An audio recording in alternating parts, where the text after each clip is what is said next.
চারিদিকে যুদ্ধ যুদ্ধ ভাব, তার মধ্যেই সেল উদ্ধারের ঘটনাকে কেন্দ্র করে তীব্র চাঞ্চল্য সৃষ্টি হলো কমলপুরের ভারত বাংলাদেশ সীমান্তে অবস্থিত বালিগা গ্রামে। উদ্ধার হওয়া এই সেল বা গোলাটি 1971 সালে বাংলাদেশের মুক্তিযুদ্ধে ব্যবহৃত বলে প্রাথমিক অনুমান স্থানীয়দের।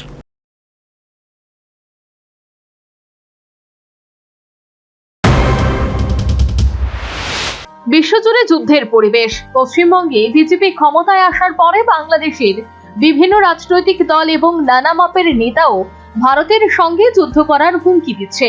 টানটান উত্তেজনাপূর্ণ এই পরিবেশের মাঝেই ছড়ার জল থেকে সেল বা গোলা উদ্ধারের ঘটনাকে কেন্দ্র করে নতুন করে উত্তেজনা ছড়ালো কমলপুরের ভারত বাংলাদেশ সীমান্তে অবস্থিত বালিগা গ্রামে।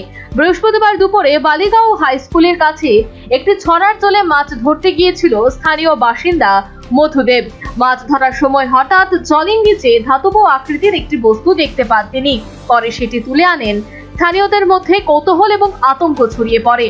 এলাকার প্রবীণ নাগরিকদের ধারণা, 1971 সালে বাংলাদেশের মুক্তিযুদ্ধের সময় এই সীমান্তবর্তী এলাকায় বিভিন্ন সামরিক তৎপরতা চলাকালীন ওই সেলটি এসে পড়েছিল। দীর্ঘদিন জলের নিচে পড়ে থাকার ফলে সেটিতে মরিচা ধরলেও এখনো সেটির গঠন স্পষ্টভাবে বোঝা যাচ্ছে। এদিকে খবর ছড়িয়ে পড়তে ঘটনাস্থলে ভিড় জমান এলাকার বহু মানুষ। পৌঁছয় পুলিশও।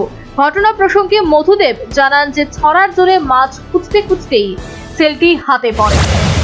ছড়াতে কাজ করতে গিয়ে ঘুরতে গিয়ে কোন ছড়াতে? এই বৈরবতলি বালিগাঁও মধ্যপাড়া।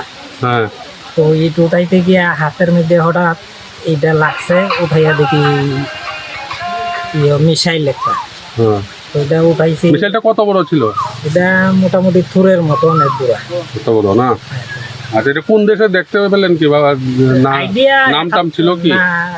কিছু নাম্বার আছে, এটা বোঝা যায় না। আপনার কি মনে হয় এটা বাংলাদেশের যুদ্ধের সময় ব্যবহার করা হয়েছিল এমন কি? 71 যুদ্ধে সম্ভবত। সেলটি সক্রিয় না নিষ্ক্রিয়, বর্তমানে তা পরীক্ষা করে দেখছে পুলিশ। গোলাটি কবেকার খতিয়ে রাখা হচ্ছে সেটাও, যদিও অনেকে এটিকে মুক্তিযুদ্ধের এক ঐতিহাসিক স্মৃতি বলেই মনে করছেন। এখন দেখার ফরেনসিক রিপোর্টে কি প্রকাশ পায়। Bureau report, news vanguard.